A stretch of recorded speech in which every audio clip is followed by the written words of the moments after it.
Board परीक्षाएं किस तरह से नकल माफिया के शिकंजे में हैं, हम कर रहे हैं इस पर पर्दाफाश।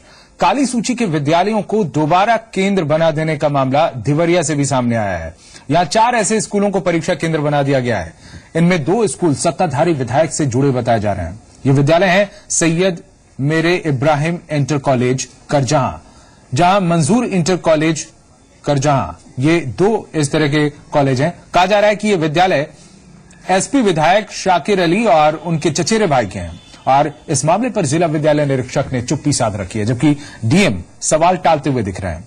हालांकि इस विभाग के एक लिपिक ने राज खोल दिया है। लिपिक के मुताबिक इन दोनों विद्यालयों का निर्धारण 1 दिन पहले ही शासन से हुआ है। ये तो इसमें ये तो उनका विधायक जी का है। कहाँ के विधायक हैं? ये पत्थर देवा का सपा विधायक है। हाँ, क्या नाम उनका? शाकिर अली जी। शाकिर अली। हाँ, ये काली सूची में थे, यहाँ से निर्धारित नहीं हुआ तो ये शासन स्तर से बना है। शासन? हाँ, काली सूची में स्कूल। हाँ, 906 में था। एसपी सिंह जी, आखिर ये सब कैसे होता है? जब काली सूची में विद्यालय हो, इसके बावजूद ये कहा जाता है कि शासन से इस तरह का दबाव आया और इसके बाद इसे केंद्र बना दिया गया। आखिर ये कैसे होता है? नियमों को ताक पर कैसे रखा जाता है? देखिए, केंद्र बनाने के लिए शासन की एक पॉलिसी है। अब पॉलिसी जो जारी होती है वो उच्च स्तर से जारी होती है जी। इसमें प्रमुख सचिव लेवल से जारी होती है और मुख्य सचिव के स्तर से भी एक शासनादेश जारी होता है। और केंद्र बनाने के लिए जिलाधिकारी की अध्यक्षता में जिला स्तर पर एक कमेटी है जी। वो पहले परीक्षण करती है और अपनी अनुशंसा वो मंडलायुक्त को भेजती है। तो मंडलीय कमेटी है, मंडलायुक्त की अध्यक्षता में जी। और वो उसको अंतिम रूप दे दिया जाता है। शासन स्तर से बिना जिलाधिकारी की संस्तुति के, बिना मंडलायुक्त की संस्तुति के ऊपर से कोई केंद्र थोप देना, ये न केवल इलीगल है बल्कि अनैतिक भी है जी। क्योंकि काली सूची में केंद्र डाले हैं तो शासन ने ही डाले हैं। 906 केंद्र का शासनादेश भी गवर्नमेंट से जारी हुआ है जी। जब तक उसको काली सूची से बाहर ना निकाला जाए तो उसको केंद्र कैसे बना सकते हैं? तो पहला आदेश तो होगा काली सूची से बाहर निकालने का जी। उसके बाद उसको केंद्र बनाया जा सकता है। तो मेरे हिसाब से ये गैरकानूनी है और अनैतिक भी है। आखिर इस पर उंगली कौन उठाएगा? इसकी निगरानी कौन करेगा? एक और भी खबर है इस तरह की, जिलाधिकारी की नकारात्मक रिपोर्ट थी। इसके बावजूद नन्हे सिंह स्मारक इंटर कॉलेज है लखनऊ में, यूपी बोर्ड की परीक्षा शुरू होने से महज 3 दिन पहले इसे भी केंद्र बना दिया गया। नकारात्मक रिपोर्ट जिलाधिकारी के होने के बावजूद आखिर इसकी निगरानी कौन करेगा? इस पर सवाल कौन उठाएगा और कैसे ये चीजें चेकआउट होंगी? देखिए, मुझे जहां तक लगता है अब चूंकि आप देखते हैं कि ये पूरा गठजोड़ है जिसमें सारा तंत्र मिला हुआ है। अगर पूरा तंत्र इसमें मिला हुआ है तो अब बाहर के जो स्टेक होल्डर्स हैं, बाहर स्टेक होल्डर्स कौन है इसमें? जी। बल्कि वो तो अंदर के मानेंगे, छात्र है इसमें जी। और मेधावी छात्र हैं। करीब 15 से 20% छात्र तो ऐसे हैं 65 लाख में से जो मेधावी हैं और जो वास्तव में अपनी मेहनत से अंक कमाते हैं। उन छात्रों को आगे आना पड़ेगा, उनके अभिभावकों को आगे आना पड़ेगा और फिर शिक्षक वर्ग को आगे आना पड़ेगा और माध्यमिक शिक्षक संघ है कई उनको आगे आना पड़ेगा। वो आगे आ भी रहे हैं और उसमें कई लोग प्रयास भी कर रहे हैं। फिर जन सामान्य को आगे आना पड़ेगा और स्वैच्छिक संगठन बना के उनको आगे आना पड़ेगा। जैसे कि एक वाद संस्था बनाई है, उसने नकल रोको अभियान जो चलाया है उसमें जागरूकता, जन जागरण का एक कार्यक्रम। क्योंकि जब व्यवस्था में पूरा व्यवस्था मिल जाती है तो व्यवस्था के खिलाफ कौन खड़ा होगा? उस व्यवस्था के खिलाफ वो खड़े होंगे जो व्यवस्था से बाहर हैं। और बाहर जन सामान्य अगर खड़ा हो जाएगा और स्टेक होल्डर सब खड़े हो जाएंगे कि व्यवस्था से इसमें दूरगामी परिणाम बहुत ही खराब है इसके, तो ये माफिया भाग खड़ा होगा और व्यवस्था जो संभालने वाले लोग हैं वो भी लाइन पे आ जाएंगे। जी। अवनीश, क्या ऐसी स्थिति, ऐसी सूरत बनती हुई दिखती है या सभी बल्ले बल्ले कर रहे हैं इसमें, छात्र और अभिभावक सभी? जैसा कि एसपी सिंह कह रहे हैं कि लगभग 10-15% मेधावी छात्र होते हैं और उनका भविष्य पूरी तरह से गर्त में जाता हुआ दिखाई दे रहा है इस तरह की परीक्षाएं अगर आयोजित होती हैं। लेकिन जो इससे सीधे तौर पर बुरी तरह से प्रभावित हो रहे हैं, क्या ऐसा एक वर्ग, चाहे छात्रों का, अभिभावकों का, समाज सेवी संगठनों का, ये सब एक गठजोड़ बनता हुआ, एक इस तरह से सम्मिलित प्रयास करता हुआ कहीं से नजर आता है इस माफिया के विरुद्ध? एक आप अनुमान अगर लगाएं, हर विभाग खास तौर पर सीधे जनता से जुड़ा हुआ है, विकास से जुड़ा हुआ है, उसकी जो अवैध चीजें हैं, अगर शिक्षा विभाग में नकल एक ऐसे दंश है जो 5,000 करोड़ रुपए से ज्यादा जी, शराब में इसी तरीके से बड़ा जहरीली शराब का कारोबार है, इसके अलावा अवैध शराब का भी कारोबार बहुत बड़ा है, इसी तरीके से माइनिंग में बहुत बड़ा कारोबार अवैध माइनिंग का है, इसी तरीके से बाल विकास पुष्टाहार में एक पूरा बड़ा तंत्र है जो इस तरीके के काम करता है। तो ये सारे जो तंत्र हैं जो अवैध उगाही की वजह बनते हैं, उन पर सरकार का हमेशा से हाथ रहता है। एक संरक्षण शासन सत्ता की ओर से मिलता है, उसमें अधिकारी भी शामिल हैं, शासन के शीर्ष पर बैठे हुए, उसमें जो है सत्ता में बैठे हुए जो राजनीतिक दल हैं वो भी शामिल हैं, और ये सभी पहले तो उसकी आलोचना करते हैं, विपक्ष में रहते हुए उसको मुद्दा बनाते हैं, लेकिन जब सत्ता पक्ष में जाते हैं वो उसके संरक्षक बन जाते हैं, उससे लाभ पाने लगते हैं, और वो जब लाभ शुरू हो जाता है मिलना तो फिर उससे कोई जो है अनदेखी नहीं कर पाता। यही वजह है कि उसका दबाव इतना भारी पड़ जाता है कि सारी शुचिता, सारे नियम कायदे, सारी नैतिकता जो है वो ताक पर रख देता है। वो यही बात नकल पे भी लागू होती है। नकल की बात सब करते हैं, जब विपक्ष में रहते हैं तो हल्ला बोल करते हैं, सवाल उठाते हैं, कहते हैं कि नकल इतनी हो रही है, कोई रोक नहीं पा रहा, पीढ़ी बदल रही है, बिगड़ रही है। लेकिन जब वो सत्ता में आता है तो कहता है कैसे करें, ये तो सामाजिक अभिशाप हो गया है, इसमें तो गार्जियन को सामने आना चाहिए, जन आंदोलन चलना चाहिए। तो ये सारी बातें हैं जो शायद इस बताती हैं कि बिल पावर सरकारों का नहीं है, जो शासन सत्ता में बैठे हुए लोग हैं उनका नहीं है, और आम लोग भी इस चीज से सीधे जुड़ना नहीं चाहते जब तक कि कोई बहुत बड़ा आंदोलन न हो, कोई बहुत बड़ा नुकसान जो है वो सामने ना आए। जी, बहुत बहुत शुक्रिया आपका अवनीश तमाम जानकारी देने के लिए। और एसपी सिंह हमारे साथ से जुड़े हुए हैं, हम आगे भी चर्चा इस पर जारी रखेंगे। हम आपको बताएं, यूपी बोर्ड की परीक्षा शुरू होने से पहले ही ये परीक्षा सवालों के घेरे में है। सवाल इसलिए क्योंकि जो भी दावे कुछ महीने पहले किए गए थे वो सारे दावे हवा हो चुके हैं। परीक्षा से ठीक पहले 100 से ज्यादा केंद्र बना दिए गए। बोर्ड के अधिकारी इसे सहूलियत का नाम दे रहे हैं, लेकिन सहूलियत की परिभाषा क्या है वो हम इस रिपोर्ट में आपको दिखाने जा रहे हैं। देखिए रिपोर्ट। यूपी में नकल माफिया का खेल शुरू हो चुका है। प्रदेश भर के अलग अलग जिलों से अव्यवस्था से लेकर उगाही तक की खबरें आ रही हैं। अब सवाल ये कि जो दावे सरकार ने किए थे उनका क्या हुआ? कहाँ गए सीसीटीवी कैमरे? कहाँ गए डिजिटल परिचय पत्र? कहाँ गई होलोग्राम वाली व्यवस्था? सुनिए प्रमुख सचिव शिक्षा जितेंद्र कुमार का 20 दिसंबर को दिया गया वो बयान जिसमें बड़े बड़े दावे किए गए थे। न सिर्फ सीसीटीवी लगेंगे बल्कि कापियों पे होलोग्राम भी लगेगा।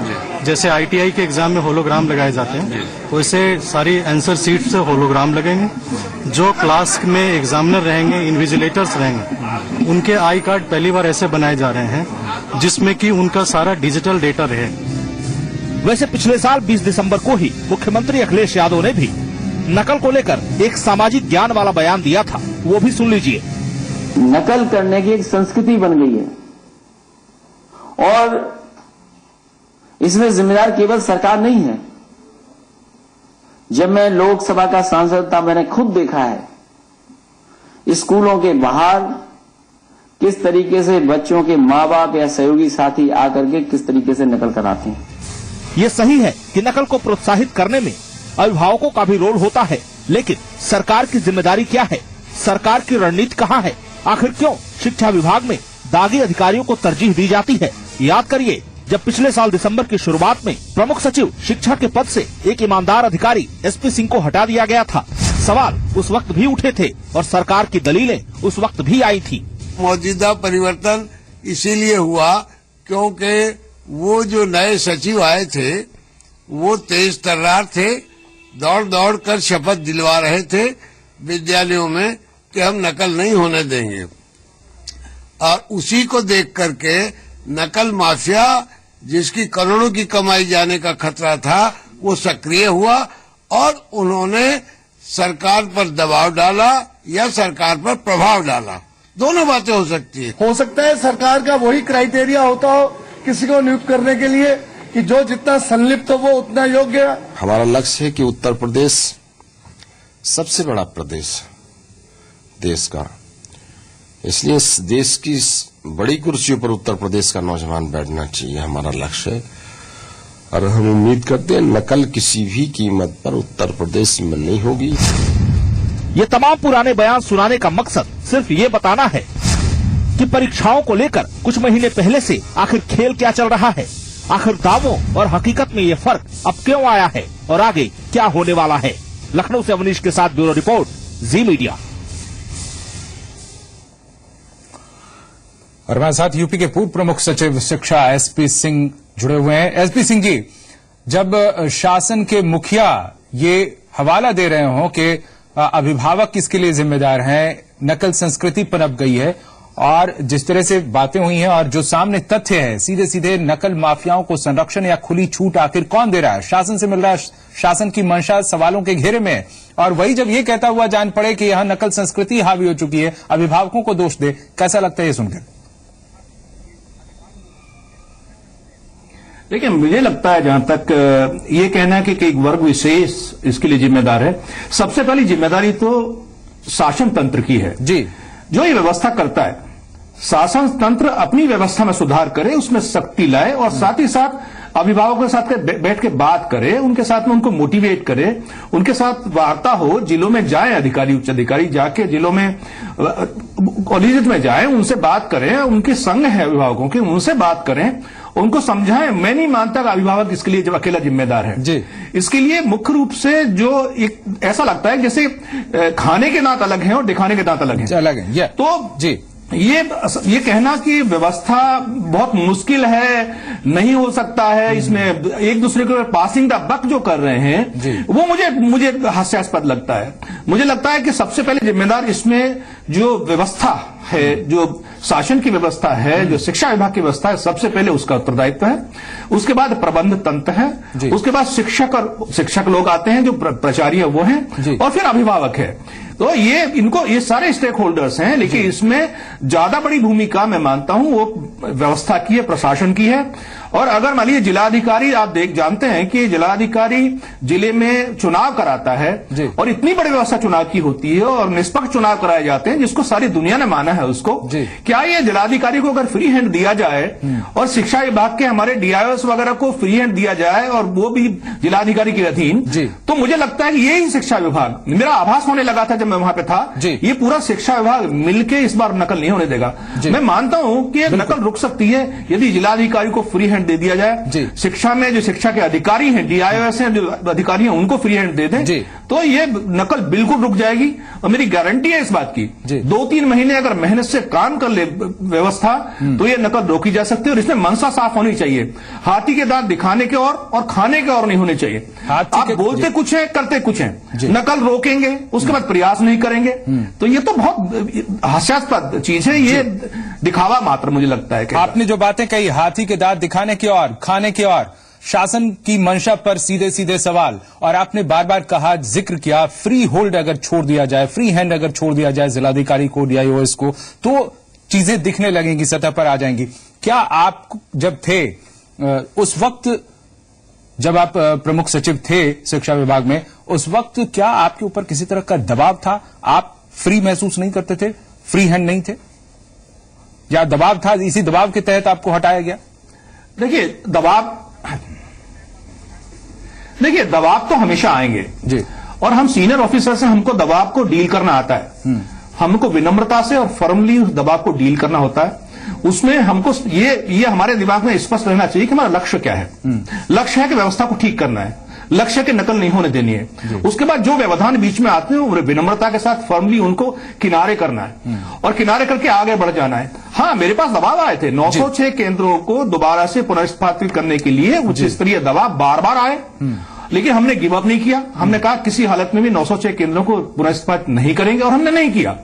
लेकिन हमें यह नहीं पता था कि भाई आप, और सब मेरा समर्थन कर रहे थे, ऐसी बात नहीं है। शासन के जो उच्च पदाधिकारी हैं वो सभी समर्थन कर रहे थे, और सभी डीआईओएस से और जेडी से डायरेक्टर ने और मैंने, हम लोगों ने उनसे शपथ दिलाई थी, प्रतिज्ञा कराई थी कि इस बार नकल नहीं होने देंगे। उन्होंने एक ही शर्त रखी थी कि साहब ऊपर से हस्तक्षेप मत करिए, अगर नकल कहीं मिलती है तो हमें सस्पेंड करिए, हमें निलंबित करिए। और सारे प्रधानाचार्यों की मीटिंग हम कर रहे थे, अभिभावकों की मीटिंग कर रहे थे, और सच में जोश के साथ सबने कहा था कि इस बार नकल माफिया को उखाड़ फेंकेंगे। मथुरा में मीटिंग हुई, आगरा में मीटिंग हुई, अलीगढ़ में मीटिंग हुई, और हमारी मीटिंग करीब 36 जिलों में लगी हुई थी। लेकिन दुर्भाग्यवश मेरा 1 महीने या 10 दिन में ट्रांसफर हो गया, और मुझे पता भी नहीं चला कि क्यों ट्रांसफर हुआ। कई लोगों ने बताया कि साहब ये नकल माफिया इतनी सफाई से काम करता है कि वो हंसते मुस्कुराते आपको ठिकाने लगा देगा। लेकिन ये कोई ऐसी कोई बात नहीं है। हम लोगों का स्थानांतरण ये तो एक सामान्य प्रक्रिया है, वो होता रहता है, उसमें कोई बात नहीं है। लेकिन सबसे बड़ा दुर्भाग्यपूर्ण चीज ये है कि ये जो नकल का अभिशाप है ये समाज को कलंकित कर रहा है। सन 92 के बाद से आप देखें, सन 92 में जो रिजल्ट था वो हाई स्कूल का वो 14.7% था और आज जो रिजल्ट है वो 89% और 90% रिजल्ट है पिछले साल का 2014 का। आप देखिए रिजल्ट बढ़ता चला जा रहा है। और एक आश्चर्यजनक बात यह है कि आप देखेंगे हाई स्कूल इंटरमीडिएट में पिछले वर्षों में कई वर्षों में लगभग सभी लोग फर्स्ट डिवीजन है, कोई सेकंड और थर्ड डिवीजन है ही नहीं। तो ये तो एक मजाक बनकर रह गया है कि ये परीक्षा है या ये एक मजाक है और सारी व्यवस्था मिलके इस मजाक में सम्मिलित है। और हम कितना ही विरोध करते रहे, मीडिया कितना विरोध करता रहे, लेकिन वो किसी की सुनने वाला नहीं है। वो इतना प्रभावशाली है कि वो हर स्तर को अपने कब्जे में करने, उसको खरीदने में सक्षम है, मुझे लगता है। और क्रिमिनल एलिमेंट भी मुझे बताया गया। मैं आगरा गया था, आगरा में मेरी गाड़ी के पीछे 50 गाड़ियां चल रही थी। मैंने मालूम किया अभी कौन चल रहा है, तो मुझे लोगों ने बताया कि साहब ये पता नहीं कौन चल रहा है। पता चला वो शिक्षा माफिया के लोग हैं, वो हमें टोल लेते फिर रहे थे, ये कहां जा रहे हैं, क्या कर रहे हैं। और लोगों ने बताया कि साहब ये क्रिमिनल एलिमेंट है, ये जान भी ले सकते हैं, तो इनसे सचेत रहने की वो है जरूरत है। तो आप देखिए कि कितना प्रभावशाली है नकल माफिया और इस पे वास्तव में अंकुश लगाना सारे प्रशासन तंत्र के लिए एक चैलेंज है। जी, तो यूपी की बोर्ड परीक्षाएं कल से शुरू हो रही हैं और बोर्ड परीक्षाओं पर नकल माफिया का शिकंजा किस तरह है और कैसे ये दूर हो सकता है, इस पर हम चर्चा कर रहे हैं। पर्दाफाश में हमारे साथ पूर्व प्रमुख सचिव शिक्षा एसपी सिंह जी जुड़े हुए हैं। एसपी सिंह जी, ये बताइए कि यूपी में माध्यमिक शिक्षा एक तरह से कहें सरकारी प्रयोगों की लैब बन चुकी है। एक सरकार आती है तो एक नीति लगाती है, दूसरी सरकार आती है तो दूसरी नीति लगाती है। क्या इन सब के बीच में कुछ इस तरह की पॉलिसीज नहीं बन सकती हैं जो हमेशा सार्वभौम तरीके से काम करें, हर सरकारों में वो काम करें और बेहतर काम कर पाए? इसके लिए आप क्या कुछ करना चाहते थे जो आप नहीं कर पाए समय की कमी के कारण? उससे पहले आपको पद छोड़ना पड़ा उस समय। वो कौन सी चीजें हैं, कौन सी नीतियां कैसे लागू की जा सकती हैं? देखिए, ये तो सही है कि नकल रोकने के लिए एक स्थायी नीति होनी चाहिए और इस स्थायी नीति का अभाव है। हमने कोशिश की थी एक स्थायी नीति बन जाए और बनाई भी थी नीति। वो उस नीति के तहत ही हम लोगों ने तय किया था सीसीटीवी कैमरा लगेंगे, डिजिटल परिचय पत्र बनेंगे और विषय विशेषज्ञों की कक्ष निरीक्षकों के रूप में ड्यूटी नहीं लगेंगी। हम लोगों ने ये कोशिश की थी। साथ ही ये कि जो व्यवस्था में सुधार करने का जो हमारा मन था वो ये था कि वास्तव में जो इवैल्यूएशन सिस्टम है, मूल्यांकन सिस्टम है और परीक्षा सिस्टम है, उसमें जो सीबीएसई और आईसीएसई का पैटर्न है उसको हम यहां लाना चाहते थे। और उस हिसाब से हमने स्कूलों का जो समय था वो चेंज किया कि कितने बजे शुरू होंगे, कितने बजे समाप्त होंगे और उनका दिनांक भी इसी तरह से फिक्स किया था कि सीबीएसई और आईसीएसई के पैरेलल हों। और हम ये कोशिश कर रहे थे कि जैसे साल में बच्चे को अगर प्रत्येक माह एक क्विज या छोटा एग्जाम हो और 4 एग्जाम हर त्रिमाही में एक त्रिमाही में एग्जाम हो जाए तो 4 वो हो गए और 12 एग्जाम छोटे हो गए तो 16 एग्जाम और एक हो गया हमारा अर्धवार्षिकीय एग्जाम। अगर ये हमारे 17 एग्जाम बीच में होंगे तो फाइनल एग्जाम के लिए ये 17 एग्जाम हमारे 80% के होंगे। इसका मतलब बच्चा पढ़ेगा और उसको अपना एग्जाम दे देगा, उसका मूल्यांकन हो जाएगा। तो इससे भार नहीं पड़ेगा लास्ट एग्जाम में। जो एग्जाम होगा वो केवल 20% का होगा। यस, 20% रहेगा वो।